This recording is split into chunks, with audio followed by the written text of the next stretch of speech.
Thank you, Tori. That was getting pumped with that music. Oh my goodness.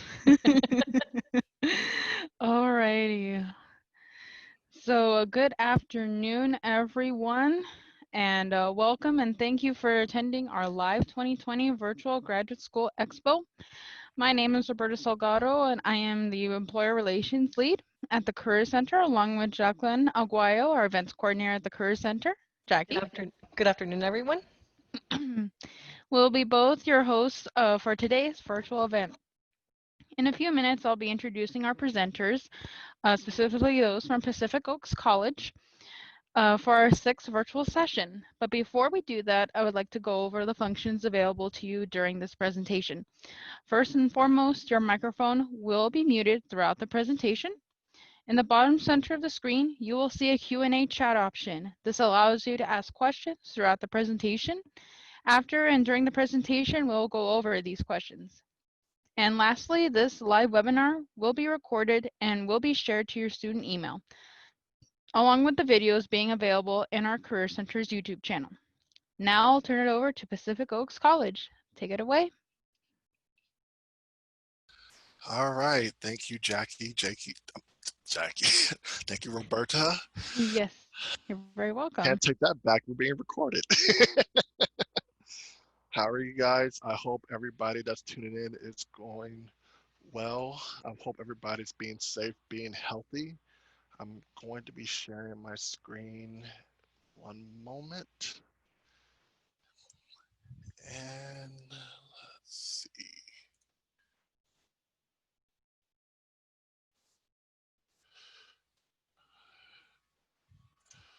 Any luck?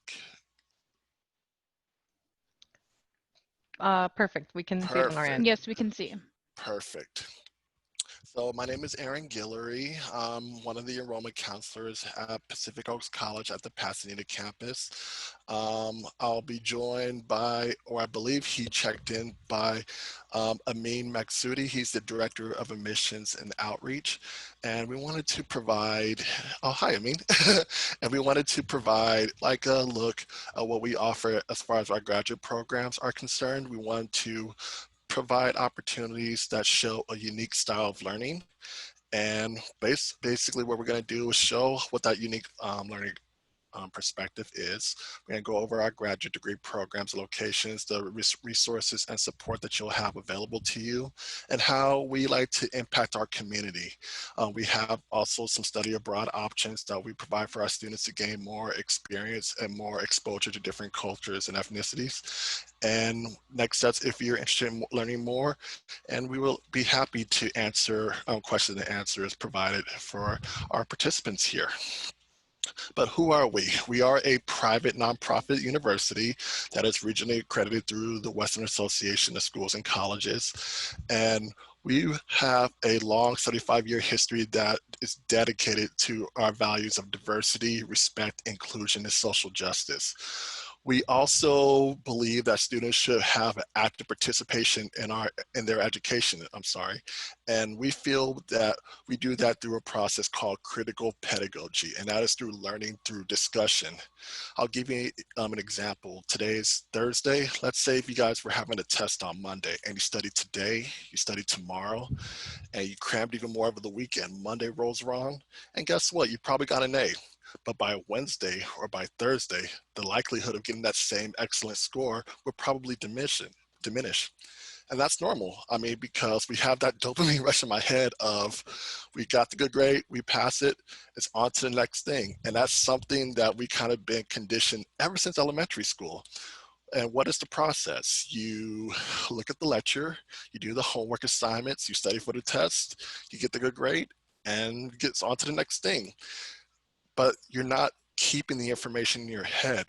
But through our process, we want to feel that learning through discussion is an excellent way to learn.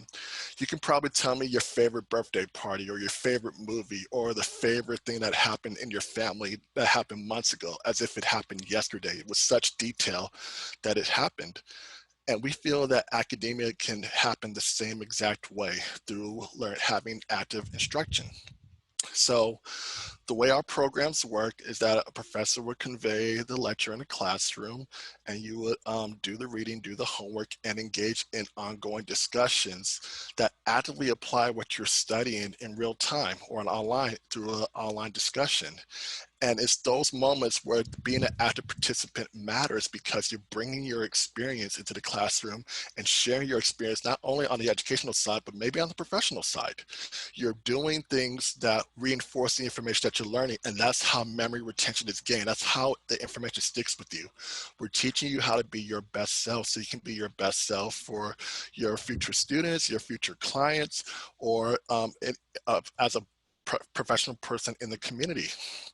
So part of that is if you go to our classrooms, if you look inside the doors, all of our classrooms at our colleges have our desks shaped like a square where people can actually see each other so they can engage. And another noteworthy thing about our school is that we have small classroom sizes by design because we want to kind of replicate the K through 12 experience where you know your classmates and they know who you are. And the best part about it though is you won't be in a situation where you will feel like a name on a piece of paper. Now, personally, I'm an alumni at Cal State Northridge, and the majority of our classes had me in auditoriums that had like 100+ people. And I would be extremely lucky if a professor remembered who I was. But here we want to make sure that you're engaged in part of a community that allows you to build upon your passions, build upon your interests, so you can go out into the world and make it a better place. And speaking of our community, we have a strong diversity. We are recognized as a Hispanic serving institution through the Department of Education. We have specializations in marriage and family therapy that work with Latinx family studies and LGBTQIA+ studies, which we want to have a positive impact for those underrepresented communities. We help our veterans and active soldiers through the Yellow Ribbon Program. And our faculty, staff, and students are of different ethnicities, different cultures, and we can also provide discussions that may not just be in English. It also provides other languages, as you see right there. And we feel that particular diversity makes us strong to provide a more positive outlook of engaging in communities, not only in our immediate vicinity, but beyond. And here are some of the programs that we offer. We're typically known for our early childhood education and human development, but as I mentioned about marriage and family therapy, we've added these specializations because we want to build upon engaging positive ideals for our community.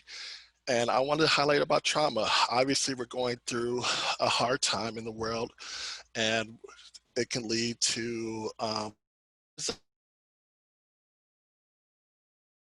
trauma is a good way to learn more about how it works, what we can do to kind of help our students engage others who are currently going through it, and just, like I said, be better.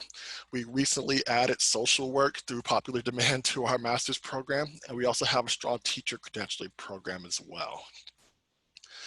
So I mentioned now for the Pasadena campus, you can kind of see our Pasadena campus behind me. This is what our Pasadena campus looks like. This is where I would be if quarantine wasn't a thing. We also have a San Jose campus. Students can have the option of participating in campus studies, whether it be in person or through online. So as of right now, we're clearly doing a virtual session with our campus students, but the point is you have choice, you have resources available, and no matter which one that you choose, whether it be in person, online, or even one of our offsite cohorts that we have spread out across Northern and Southern California, you're still treated as a Pacific Oaks College with all the amenities, all the benefits, all the resources available. No matter which site that you decide to go to, you still are treated as a Pacific Oaks student, no matter where you're at. And with our unique learning style, you also have access to multiple resources like our CARE office. CARE means the Center of Achievement, Resources, and Enrichment. They're here to help you with tutoring. They also here to help if you have like a disability and you need any type of accessibility options if available. There's also career preparation support. Now the career preparation I feel is important because the majority of our students who come to us kind of have an idea where they want to go, but I always encourage students who come to our career services to visit there, because I'm of the mindset that it's always okay to have a second set of eyes to look at a resume, a cover letter, even some references. Your faculty advisor is almost equivalent to the office hours to your professor. You want to be able to just engage even more into your studies. Everybody has an academic advisor that helps you with registering for your courses, your needs, strategizing. You have access to our library supports and our 24/7 learning support as well. Oops, went too fast. And here is a look of some of our alumni who is currently engaging in the community. You can actually go to our website right now and just see where these students are at now, what they're doing. And I also encourage you to essentially just explore. We want you to see what we're doing. We are true believers of thinking about what we put out into the world and make it a better place. I can honestly say I've been at Pacific Coast for almost a year now, and I'm continuously impressed of how much they do care about the community. I took part in a staff volunteer work at a Ronald McDonald organization to help people who were unable to get homes or jobs, and that was an exciting prospect to me that spoke to my core. And we like to tell our students that they're able to give back. A lot of our students who have gone to the program, who graduated, has since come back and engaged in not only information sessions, but also public forums to give students an idea of how their contributions can matter, how they can essentially be able to provide extra support. I see something flash on my screen. I hope that's not that's a chat. I'm sorry. We also have access to our student magazine, where I would also encourage our students to go visit. You can see what we're doing to try to be better in light of world events. Whether we try to be as anti-biased as possible, and also have an anti-bias curriculum that you can also see resources for histories awareness. And we also have a program that engages for study abroad. I was just finished taking part in a study abroad program for our business administration students, where it provides opportunities to be exposed to different ethnicities, multicultures. You complete a course, as you see right there, that culminates within 5 to 10 days with completion of coursework. And it's something that future employers tend to notice when you're going to apply to that next job or that passion project that you have. But we do understand realistically that tuition can be high. We want you to know that there's aid available for many students. There's the financial aid option. I always want to encourage you to go and do the FAFSA. It's www.fafsa.ed.gov. Please make sure you're not paying money for the FAFSA. There are a ton of scams online, and the irony is that FAFSA literally means free application for federal student aid. Our school code is right there, 001255. It generates what's called a student aid report that takes your expected household income and compares it to the tuition price, and it shows you what grants you have available, what scholarships you have available, what loans you have available. And for many students, they can probably look to other benefits that are provided to them through their employer. I will also encourage you to talk to your HR rep to see if there's any employee benefits that goes through tuition reimbursement. We also, as you see right here, have a student financial coordinator that also helps with students, and they are here to kind of help be an advocate for you. They are here to help provide clarity to those terminology that you may not be knowing, like subsidized loans, unsubsidized loans. They'll help you make sure there's no stone left unturned to make sure that there's not any type of way that we can curb the tuition. And as you see here for tuition in general, we are a per credit hour tuition rate. It's $1,115 per unit. There are 3 units in a course, so it would be a little over $3,345 for a particular class. And I also want to, before I go back to that, there are scholarship opportunities available. We do have institutional scholarships at Pacific Coast College, and we also have donor scholarships as well. And that's also, if for whatever reason we need to look into more scholarships, we can also help. We're looking at external scholarships as well. So There's thousands of dollars of scholarship money that goes unclaimed every year, and we want to make sure that we help you curb the twitch as much as possible, if possible. And our fall 20 semester starts in a couple of weeks on August 31st. We are here to help provide insight or guidance if you're interested into applying. The spring 21 semester is at January 11th, and you can apply today at that website at apply.pacificoaks.edu. We are here to help guide you every step of the way through our enrollment counselors. We want to make sure that there are an easy admissions process for you to make it from the application process to the matriculation process. And here's our phone number and email. If you want to learn more, we're here to help you. And Roberta, is there any questions or concerns? Yes, so we do have one question here. Oh, great. So we have one that says, where is Pacific Oaks College located? So I'm sorry, we do have a Pasadena campus. This is the Pasadena campus that you can kind of see behind me. And we also have a San Jose campus. We also think of online as its own individual campus. And Amin Masoudi is the Director of Admissions and Outreach, who also handles the different cohorts that are spread across North California to Southern California. So if there's a location that's close by to you that's more convenient, that's definitely something that I will look into. Do you want to speak more about that, Amin? Sure. Like Aaron said, our main campus is in Pasadena. We also have a branch up in San Jose. That's a full campus. And then one of my teams, what we do is we actually build offsite programs. So, we have partnerships with Southwestern College in San Diego, LA Southwest College out here, a number of different organizations in the LA area, all the way up to the San Jose area and San Francisco, where we actually bring the bachelor's or master's programs to the site. So students can build a program and really, not have to worry about driving all the way out to Pasadena and then not have to worry about taking a completely online class. We'll actually be out there for you. For the fall term, for example, we're building a bachelor's cohort in the Riverside area. We have a master's cohort in the South LA area. And then we also have a bachelor's program we're looking to start in the Covina area. So the students have the same access to every resource that we have on campus, except now that they don't have to worry about driving out to campus 1 or 2 nights a week or even on the weekends. They're in their neighborhood, and then we do what we can to serve that community. So you have plenty of options. You have online, on campus, or in one of our cohorts. And speaking of cohorts, we do build them based off of need.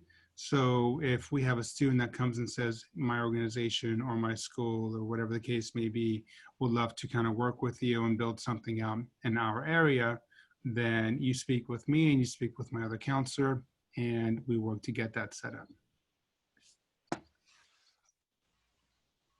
Was there another question, Roberta? Yes, we actually had gotten 3 questions coming in. So start with the next one. Is there a set tuition for your college, or does tuition vary by program? Tuition is set for the graduate program for $1,115 per unit. It is a set cost for both the credential side and also for the master's program as well. Okay. And I think you went over a little bit, but maybe if you want to go more in detail, another one asked, what master's programs does Pacific Oaks College have? Yes, so we're known mostly for our education and human development. So we have a master's in early childhood education. We also have teacher credentialing, as you see right here, in human development.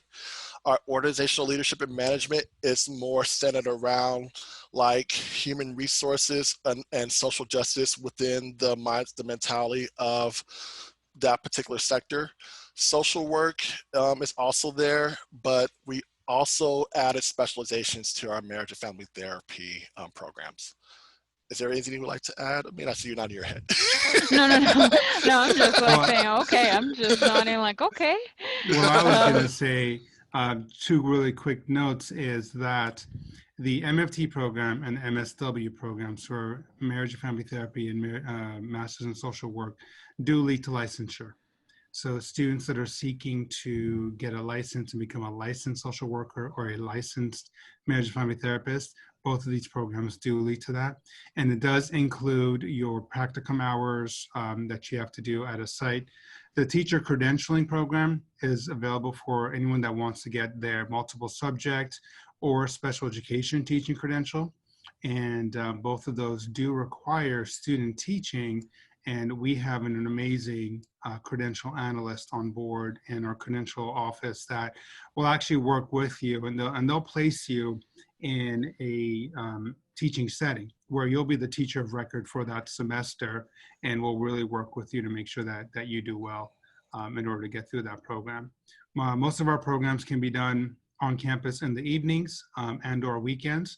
Every program except for our MFT program is available also online. The MFT program has to be done on site. That's just a Board of Behavioral Sciences, Services requirement. For the fall semester, like every other school, we are going to be virtual. So the BBS has given MFT programs the permission to run a virtual course.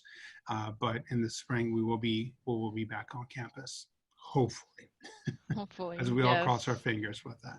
And exactly. I forgot to mention something about our critical pedagogy method. I mentioned that we are an institution that believes that education is best done through discussion. That also means that we don't really believe in midterms or finals. Now, there are certain situations for licensure that Amin mentioned that will be a case, but as far as how the education structure experience works with us, we don't believe in the midterms or final structure. You do have a GPA, but that's kind of comprised of the homework assignments, your participation in the discussions, and your attitude. Wow, that's amazing. And if anybody's listening here, if you don't want to deal with midterms or finals anymore, this is the place for you. Every single student I talk to has that little moment of like, oh, what do you mean no midterms or finals? And like the inevitable follow-up question is, what's the catch? Well, the catch is you're gonna have to prove that you know the material. Like, I mean, exactly. like, if you can't explain it, you don't know it. But if you have a passion for the material that you're going into, obviously we're hoping that if you do the degree program, there's a genuine, pure interest in it.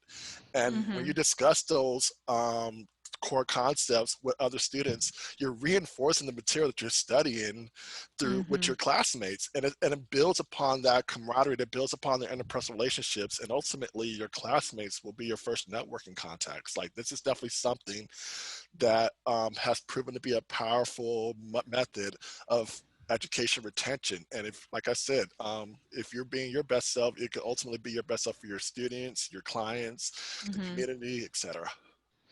Yeah, I totally agree with that. I see that standpoint. I know that I'm currently a graduate student at a graduate program here at CSUSB, and although some courses like give out midterms and finals, I do have some professors that just fully just do discussion, and we don't do any midterms or finals, and they follow that protocol. So there's like a mix of two. So that's really cool. And what you just said, the basis of discussion, and if you're able to talk about it, then you know it. So that is a really great like philosophy. We've been doing the same level of education for many years, going all the way back to elementary school. Like, it's the same thing. The whole goal seems to just be passing the test, but are you learning it? Is the information staying? And it's definitely something that we think that it can be done better. I mean, we're hearing now in the education sector that in most preschool classrooms, students are learning through play. It's not just measurable notions of like lecture, study. Like, there's play and there's like some sort of teaching tools behind it. And we also have classes that provide utilizing technology in the classroom. We're in an environment now where kids are growing up with screens. They're everywhere, phones, tablets, everything. And we want to prepare our teachers to make sure they're able to like kind of utilize technology for the better to help them convey core concepts in the classroom to gain their interest. And we train them for that. Oh, of course. That's amazing, and that's a great, like, hands-on learning is the best way to apply what you learn in the classroom to the real world. So that's really awesome. So thank you for sharing that. There's another, we got more questions coming in. Amazing. So we have another one. Can you elaborate on the cohort of the college? Sure, I can take that one on. So A cohort is basically a group of students that are in the same program looking to achieve the same degree, right? Very simple definition. So what does that really mean though? When you're in a cohort, if it's an offsite program, if it's an offsite cohort that we're building, you will be in a program that is seeking a certain degree. Let's say it's a bachelor's, usually it's a bachelor's completion or a master's program. All of the classes, all the students will be in the same classes. The courses will be registered for you, so it's a block registration. And you all will be taking the same courses the same semester, every semester moving forward with a set graduation date. So take a master's program, for example, that may be 30 units, right? That's 5 semesters for us. Everybody would start, fall 2020, and then spring 2021, they'll take a next set of courses, summer 2021, a next set of courses, and then in 5 semesters, they will complete the program together. A handful of our courses on campus are considered a cohort. For example, the Latinx Family Studies or the African American Family Studies and the LGBTQIA+ studies. We consider these a cohort because once you start, and these only start in the fall semester, once you start with that group, for the specialization, you will be finishing out with that same group. The offsite cohort, that could be in any degree that we are offering, that we work with the community to offer. And you'll be in that group. It's a closed cohort, so whoever you start with is hopefully whoever you graduate with. And then all the benefits of PO that are available to all of our students. So I hope that answered that question. And if not, ask again and I'll keep clarifying. Well, sounded perfect. So we have another one. Is there a GPA requirement? Not really. Can you elaborate on that one a little bit? Yeah. So, when we're looking at an application and we're making a decision on whether or not the student is acceptable, we look at your personal statement, we look at your resume, we look at your academic history. A couple of our programs do require letters of recommendation and additional essays. So we'll take a look at that. There may be interviews involved. Depending on how many units you're transferring in. For the undergraduate, we'll take a look at that. But for the graduate programs, your social work and your MFT programs do require an interview with the faculty of the program. And in the interview, we're going to find out who you are. It's not a technical type of an interview where you're going to be in an MFT interview and they're going to ask you to, they'll give you a case and ask you to diagnose it. Well, you're not even in an MFT program to be able to do that. What we want to know is, why do you want to go into social work? Why do you want to go into an MFT? What are your goals? I mean, questions asked or even asked about personal care, right? This is a graduate program that's going to take you 2.5 years, and plus you have additional year or so of earning your hours. So how are you going to take care of yourself while you're in this program? So we take a look at everything. Now, if a student's GPA is below, let's say, a 2.5 for our graduate programs, we may ask for an additional letter. We may ask for maybe additional documents to support your application. But if it is a below 2.0, it's not going to be an automatic no. We will take a look to see if our program fits your needs and if you're the type of student that would really benefit and excel in our type of a program. What we don't want to do is automatically count you out because of a certain GPA, because life happens, right? And life happens. Let's just leave it at that, right? So, but we know that you may still have that drive, you may still have that passion to do whatever that goal is. Now, that doesn't mean we accept everybody, because we don't accept everybody. I want to make that clear. There are students that will be denied in our program for a variety of reasons, whether they may not be a right fit for the type of program, where their goals and our outcomes may not match, or maybe they really do have a very low GPA, and no matter what additional documents are sent, it just doesn't add up for us to be able to get them in. Because ultimately, we don't want to do a disservice to a student where we bring them into the program. They maybe take a semester, maybe 2 semesters, and not do so well. Now they have a debt to the school and no degree to really back that up with. So we'll do our best to make sure. And our faculty really know how to talk to the students. And for those that do come in with, let's say, a 2.5-ish GPA, or really any student, because you are getting into a graduate program, there will be some struggles. The type of services that we provide, and some of those ones that Aaron listed earlier, for example, the care office or our tutoring or whatever it may be, those are there to really give you that boost. Every student is assigned an academic advisor and a faculty advisor, and both of them will ensure that you are taking the courses you need, that you're working on your academic plan in order to graduate on time. So that was a very long answer to a question where I could have just said no, but I wanted to make sure that you understand kind of why we don't necessarily have a GPA requirement. Alrighty, so if anybody has their mic on, could you please turn off the mic? So we don't want any background noises. I'm sorry, if you hear a dog barking, it's because the trash truck is here and he decides to let us know my dog. Oh, So okay. Apologies about that. It's our fault. It's our fault. I was totally okay. I was like, who is that noise? Okay, so the next question we have, are there fellowships offered for the graduate programs? I'll answer this one quickly. No. There we go. Okay, next. There's a next question. Are there any tests required for admissions? For example, the GRE, the CBEST, the CSUSB, the GMAT? I'll take this one. Okay. So in a world pre-COVID, yes, the teacher credentialing has those tests available, the CBEST and CSET. The CBEST is definitely required to be completed before entering the teacher credentialing program, and you need to show proof that you're registered for the CSET test.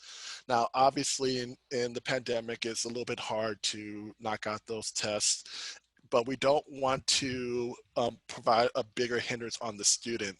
So we have like a waiver that allows them time to take those tests out and be accepted to the program conditionally with the awareness that at some point the CBEST and the CSET has to be completed. Right now, we have it waived until March of 2021. If for whatever reason the world doesn't come back around that time and it's still hard to take those tests, we'll think about extending the waiver. But we would still encourage you to keep checking to see if those tests are available, because even if they're not, I'm sure there's like a giant wait list in order to knock out the CBEST and CSET. Real quick, the CBEST and the CSET requirements, that's actually a California teaching credential. They're allowing all the schools to actually postpone the exams, meaning that they can get into the program, start studying towards their credential, but they won't have to necessarily submit the CBEST score or the registration for the CSET. Back to the CBEST, there are other things that can waive the CBEST, and we'll talk to students, but for example, ACT scores, AP exams, certain AP scores will waive the CBEST requirement. So we will work with the student. And like I said, our credentialing office is amazing. And they do offer on a semester by semester basis workshops open to the community for CSET, for CBEST, for the RECA, for all these different exams that are required to ultimately become a credentialed teacher.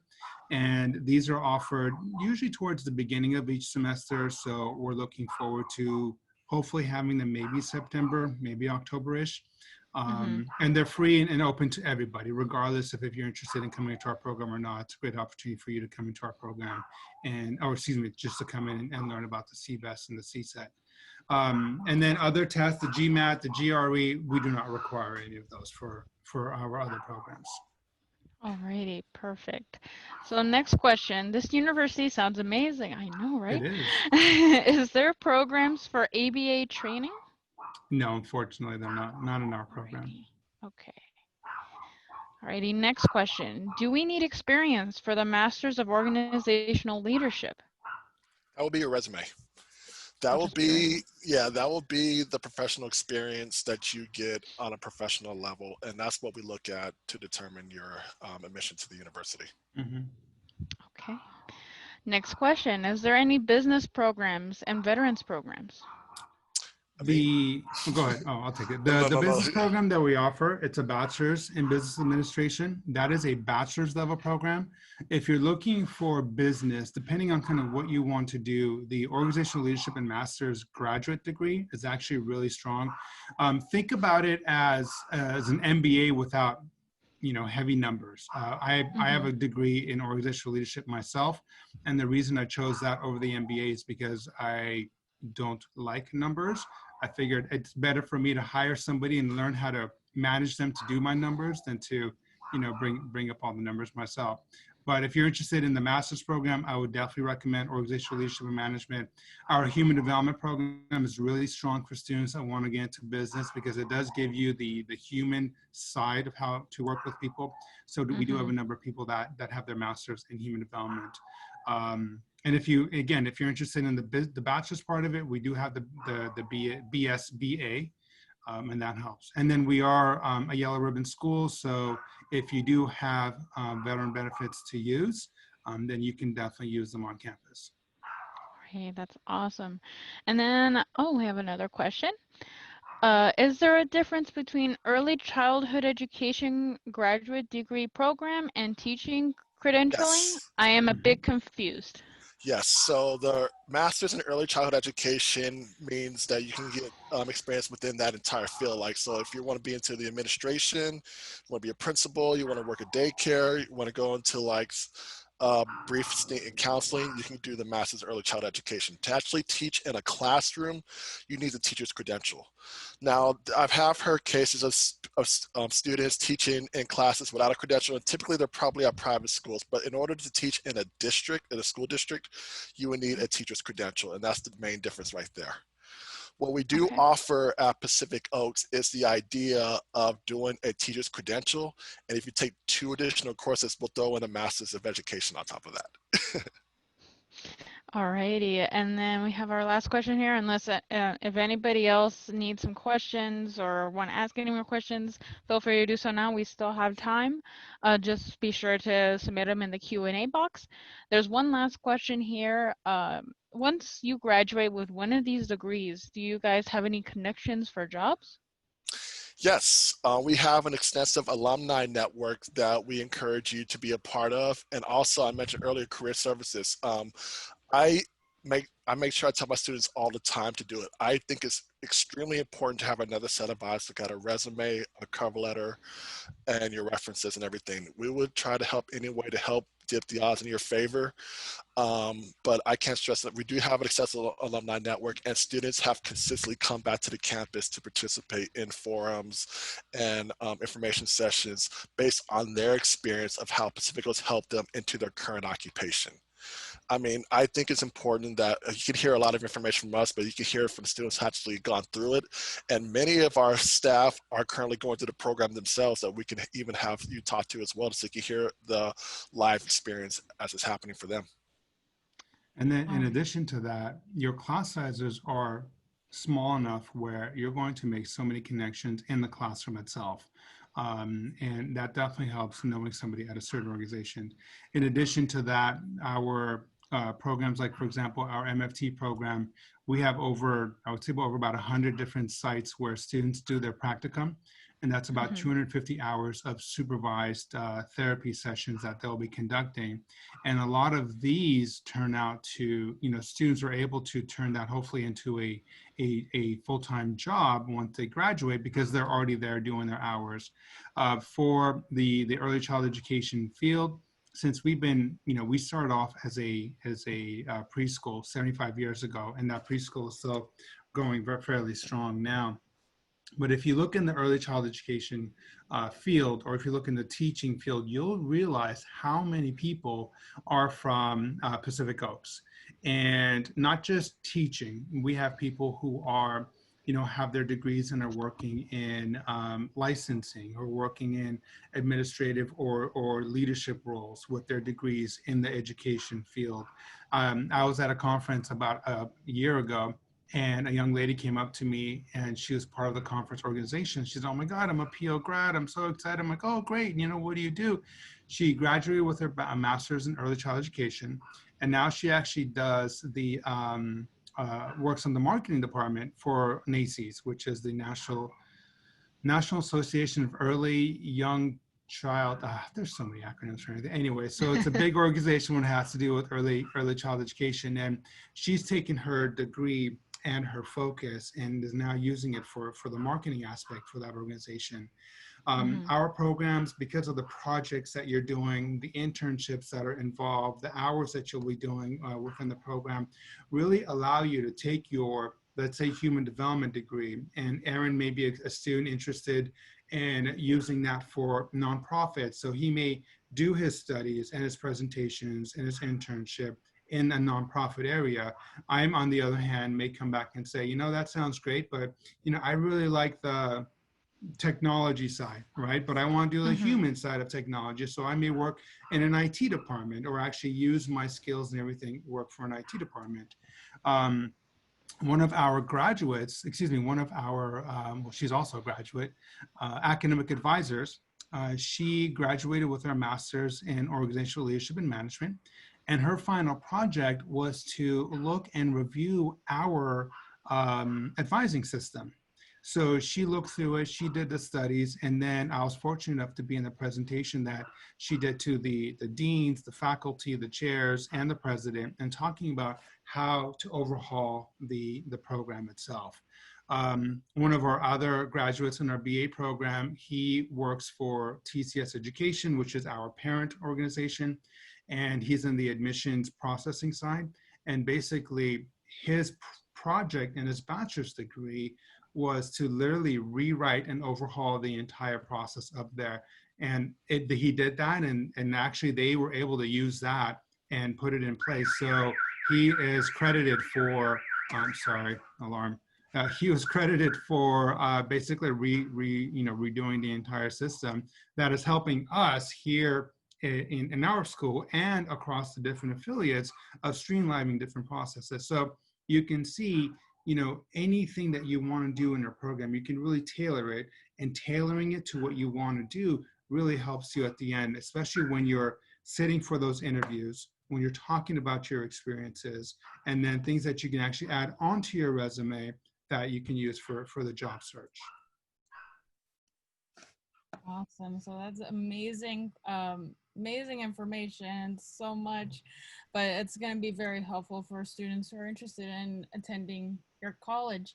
So before we end things, if you have any last minute questions, I know some say like, wait, I have one more question. Do so right now. But other than that, Aaron, Ammon, you want to say any final remarks? We're here to help you get to your goals. One of my takeaways of being at Pacific Coast College is our desire to make sure that the degree program is something that the students are genuinely interested in, because as much as we like the school, they are the ones that are ultimately taking the classes. They are the ones that they're ultimately doing the work.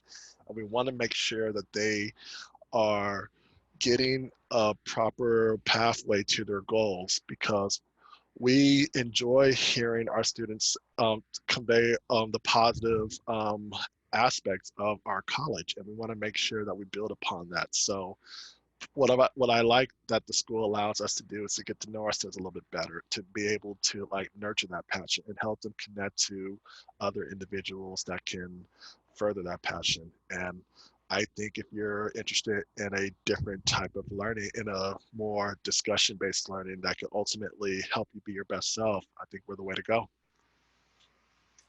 And then I would say August 31st is a couple of weeks away, but we're still accepting applications. We're still processing students and getting them accepted. If you're interested, definitely let us know. You see the contact information on our screen.